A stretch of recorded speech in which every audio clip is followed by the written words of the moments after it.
ان کے پروٹوکول نے مجھے بڑا تنگ کیا ہوا تھا. صاحب بزی ہے, صاحب میٹنگ میں. آج صاحب بالکل اکیلے ہیں اور کوئی پروٹوکول نہیں ہے. یہ کیا ہو گیا آپ کو؟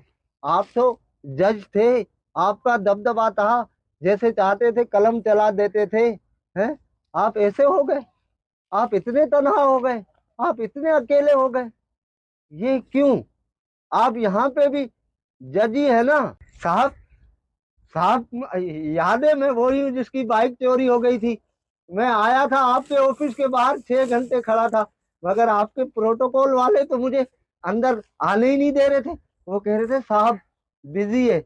تو آپ یہاں پہ بھی ڈی ایس پی ہے کیا؟ اب آپ ڈی ایس پی نہیں ہے؟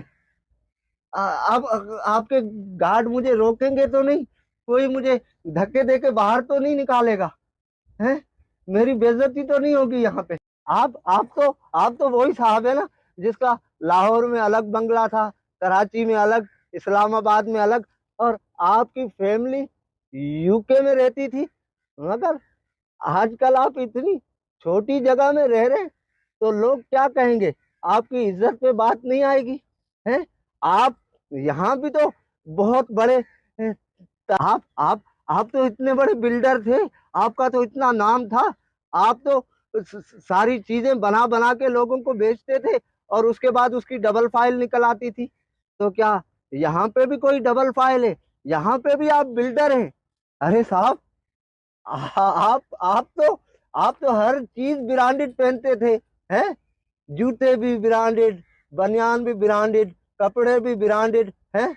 تو کیا یہاں پہ بھی ساری چیزیں برانڈڈ ہے؟ اچھا یہ بتائیں, یہ جو آپ نے یہاں لگوائے میں یہ کچھ پودے, کیا یہ بھی برانڈڈ ہے؟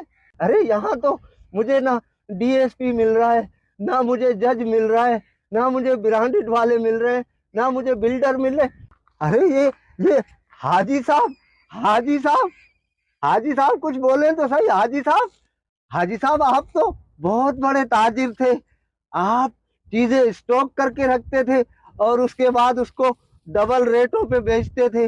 آپ یہ سوچتے تھے کہ چیزیں مہنگی ہوگی تو میں ڈبل ریٹ پہ بیچوں گا تو منافع ہوگا. تو یہاں بھی آپ ساری چیزیں کیا ڈبل ریٹوں پہ بیچ رہے ہیں؟ اور کیا یہاں بھی آپ حاجی صاحب ہیں کیا؟ جو آج صاحب مسند ہیں وہ کل نہیں ہوں گے. کرایہ دار ہیں, ذاتی مکان تھوڑی ہے.